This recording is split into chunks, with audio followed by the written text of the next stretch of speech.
Cool. So how many people are like really hyped about like mobile homes right now? Like super, like we love mobile homes, make good money. Yeah. All right. All right. So yeah, I just wanted to, some people are still like on the fence about mobile homes or they want to get started, but they need more information. So I just kind of wanted to go over just some quick stuff and then go from there. So my disclaimer, again, this is my personal testimony of what I've done with mobile homes. What I do and Patrick do are completely different than what Ricardo and anyone else, Rowena does, right? We all have a different style. We all have a different strategy. Andy likes to say his way is the right way.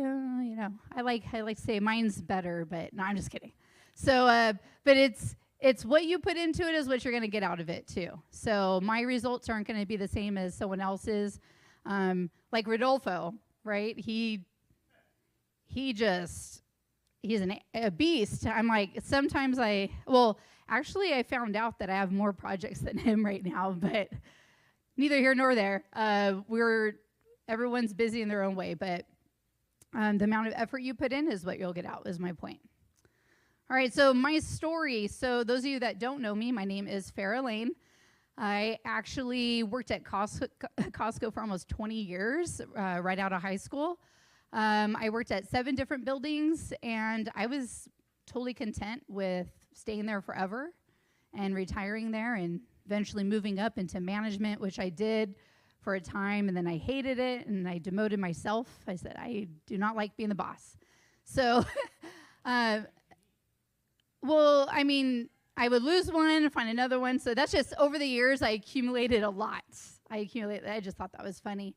Side note, I did one time, the people at the door, they check your membership card. When I was walking in and the girl was like, where's your card? I'm like, I work here. She's like, where's your badge? So the next day I came in with like 5 of them clipped on and I was like, so she laughed. It was a good little laugh. So we just like joked about it from there on out. I thought about doing that with all my, from the very beginning. You laugh, but maybe one day I'll come in with all of them. And then in 2018, a lot of you heard the story already, but I got injured at work. It wasn't, I was just working a lot of hours. I was working 12-hour days, six days a week. Some of it was voluntary, some was mandatory. And my body it took a toll on my feet, standing on concrete all day. We didn't have like this nice pad that I'm standing on right here. It was just concrete, right? So standing there in one spot all day for 12 hours, it really messed up my feet. And I was off work for like 1.5 years. So I was like, what am I going to do? Maybe I'll be a real estate agent. I don't know. So I started taking classes. And I was like, man, I hate school. I really don't like school. I'm a hands-on learner, right? So I read Rich Dad, Poor Dad, and that kind of got my mindset shifted. From there, I was listening to Bigger Pockets, which every single person on there tells you to get plugged into your local real estate club, which obviously I did, and I went all in. Started with IRIC, and then as Rich built the Fire Center, grew with the Fire Center here as well. And I went from a volunteer to now, I'm a host every month, and more exciting stuff to come. So it's a real pleasure to be a part of this group and to be able to stand up here in front of everyone. So thank you for having me, even though you guys have no choice. And then other networking and education, I go to as much as I can. Lately, I've been spending more money on masterminds because it's really elevating my real estate journey. And but I have friends all over the country now because of going to different events.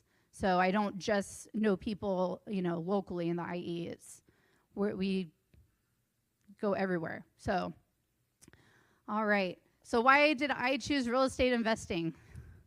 For my fur babies. They love to pose. This is Vader and this is Atlas. Yeah, they're so cute. But yeah, just to be more with family and do the things that you love to do, right? Pursue other passions, traveling, gardening, just different things like that. I did not have a chicken in there. Oh, what a bummer. Yeah. And I have chickens. Andy likes to let everyone know that. I do owe him eggs, so I think that's why he reminds me. I have some for you, and every time I think of it, it's not a Wednesday. So you got to remind me or something. All right. And then the geographic freedom. When I travel, like I just came back from Colorado, I was able to do work from there. I was on a 100-mile challenge for June. I was still able to complete my miles there. Like I just want my life to be seamless no matter where I'm at. So I like that freedom. And just helping others. Sarah and I just recently closed on a mobile home for a young family with 2 kids, and they're the first family that's bought a house in their family, like parents, aunts, uncles, everybody. So that was a real treat to see like how happy they were. So that was exciting. And then last, it never gets boring. I have lots of stories to tell. Andy's chuckling over there because he knows what I'm talking about. Never gets boring. All right. I go over this every single time with everybody. So those of you that have not heard me ask this question, it's a really important question, because why I do real estate investing is because I have a vision for my life. So I see myself, this is where I want to go. So as I'm doing deals and as I'm getting that information, and, you know, like I've been getting a lot of leads for single family houses right now. And I just said, you know what? That is not part of my plan. That is not my goal right now. My goal is to focus on mobile homes, doing what I'm good at, helping other people, and really dialing in all, like everything, right? Getting, like, I'm good at it, but I want to really dial everything in to where I have a really, I don't know if I want to get to like the 40 or 50 a year, but I do want to get to like a good 25 a year, like on average. So, you know, about two a month. And then, but if you don't know your vision, you don't know where you're going, right? Any road will take you there. So that's something that is really important. So if you're not 100% sure what you want to do, you know, like Rich is going to talk about the shiny object syndrome later this month, the 4th Wednesday. Yes. All right. And that's another thing is like when you don't know what you want to do, I'm going to do this, I'm going to do this. Everything looks great, but you have to know what you want and then how you're going to get there. So that's why I harp on the vision thing, and that's something that's really big in the mastermind group I'm in as well. All right. So the current projects I have, I have 14 mobile home projects going right now, or in my inventory. 4 of them are wholesale deals. 1 I'm buying. We were supposed to close today, but she was still moving, so we're just waiting for her to vacate. And then I have 3 in rehab, 4 on market, and then 2 are on their way out. So I'm just moving them along. Get them in and get them out. So tonight, what I really want for you guys is just getting a foundation in mobile home investing. So like I said, a lot of you are already doing it, but some people I just went to dinner with a group of people at Olive Garden. I'm trying to see so they were there, Shelly and Johnny. Is anyone else there from that night? No, okay. And Kim, Johnny's friend Kim, she was asking me so many questions. Oh my gosh, talk about a fire round, is like question after question after question. And I think a lot of us get stuck in like the details and everything. So I just wanted to kind of go start to finish, like through a project, like how a project would flow, and then you guys can kind of understand the whole thing as a big picture. And then just more strategies to be more successful quicker. That was a tongue twister. All right, so just this is the overview of just basic information. And then why mobile homes and what's their appeal, right? Like everyone like loves them. Can anyone give like one thing that appeals you to mobile homes, or why mobile homes are attractive? Nobody likes them. Smaller capital investment. Ditto. Okay. Caitlin? Providing affordable housing. Andy? They're hard to finance. Are they? I haven't had any trouble with getting them financed. Oh, you talking about when I'm looking for money for a project, or are you talking about when I sell them? I mean, there's loan products out there, even for older homes in 76. So, I mean, people getting qualified. Yes, Rich? Easy to work on. Yes.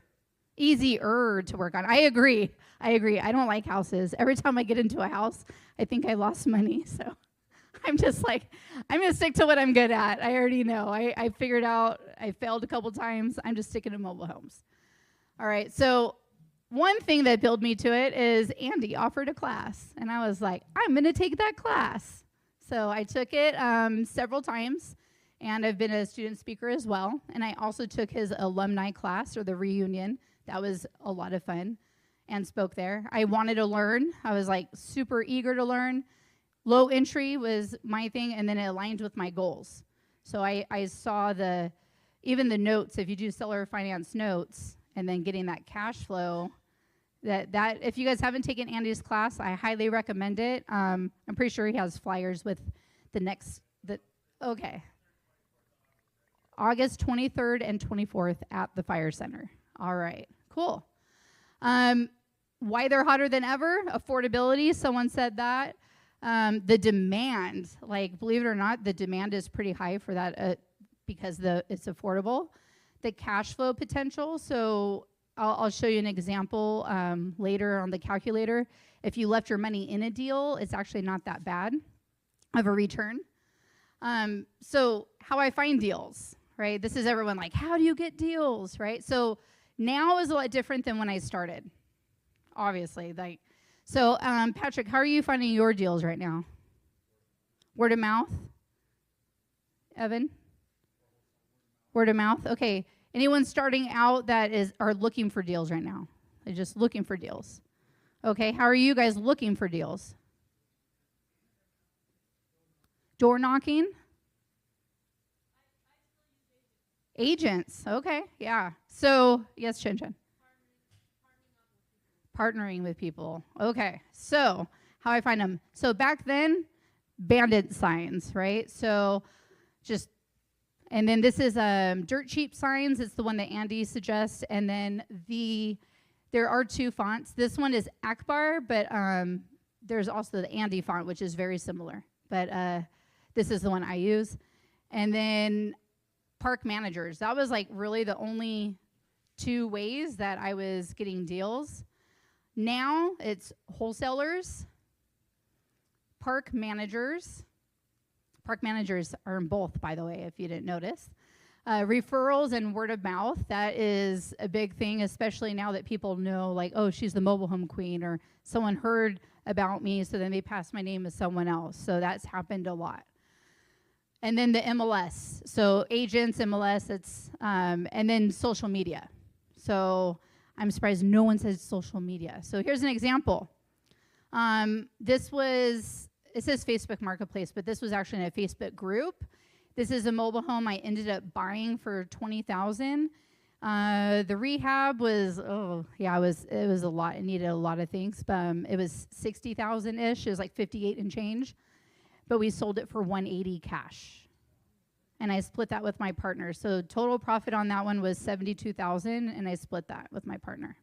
So that was a really good one. That was probably like more stressful, though, because back then that was my highest space rent at $1,800. Now $2,000 is my highest. So, which that one sold. So yes. All right, Facebook groups. So there's a lot of Facebook groups out there. People post things all the time. You could even, I think I've seen like Rafa and some other people post in these groups that they're looking for deals, right? You could tell them what you're looking for. You guys know those billboards? It's just like the color background with words on it. So a lot of people will post those billboards on Facebook. What I recommend, though, because it could get really overwhelming, pick 2 things or even 1 and just be consistent with it. Make a promise to yourself, I'm going to do this every Friday when I get off work, or on Saturdays on my day off, or whatever you're going to do, and dedicate that amount of time and be consistent. So that was my next point there. So be consistent, follow up. There's been plenty of times where I found a deal on the MLS, and I got a hold of the agent, and he said, "Oh, we already have 2 offers and they're cash." I'm like, "Okay, well, I'm still interested if those fall out." So I call again. He's like, "Oh, they didn't get park approved." I'm like, "My offer is still good if you still want it." And he's like, "Well, the other guy now is trying to get a cosigner or whatever." Something was going on. I'm like, "All right." So I just kept calling him like once a week. And then he's like, "You know what? We're just going to go with you. Like, you want it." And I told him, I'm going to get park approved. Ever since I started, I have not had any trouble getting park approved. So there's 2 different ways. There's a storage agreement, which normally isn't that strict for like pulling credit. Some parks, even though you do a storage agreement, will still pull your credit. And then other times you just have to sign a lease. Andy's going to say we need to teach them how to do storage agreements, right? Okay, a storage agreement is just a document from you or from the park saying that you are not going to live there, that you're just parking the unit there. So they know you're not occupying the home. So every park is different though. So like the one in Hemet, they do have storage agreements, but she said it's easier to get approved for a park approval than it is a storage agreement. So I just went that route. It wasn't that big of a deal. Doesn't drop my credit by getting my credit pulled or anything like that. So, and if it does, like, it might be a point or 2. It's not anything crazy. So just kind of want to say that. But pick your 2 ways of finding deals or one way and just be consistent, and you will get some momentum, because that is the key. All right, so this is just kind of a side-by-side example of 2024, how I was finding deals, and then now. So I found 9 from park managers, 3 referrals, and 4 lien sales. And then on the other side, I haven't bought any off the MLS or from wholesalers this year. So that's a big difference. All right. So due diligence, right? So everyone's like, okay, I go look at a mobile home, but I don't know what to look for, right? Like, what do you look for? So I'm just going to go over like the things that I'm looking for. The rehab, Rich did a whole like class on rehab, especially not just the class, but then he also talked about the mobile home rehab. So if you want to rewatch that, you could go on the YouTube or on the portal, if you remember, and watch the whole episode, or you can get a preview on YouTube. So what I'm looking at is, first things first, is the title. I want to see if there's any liens. Is it a single wide, a double wide? Like, what does it look like? Like, I just want to see what year is it. That's pretty much what I'm looking for. The park info, what's the space rent? What do they need from me to apply? Do they allow flippers? Because honestly, like, I did one where I lied about it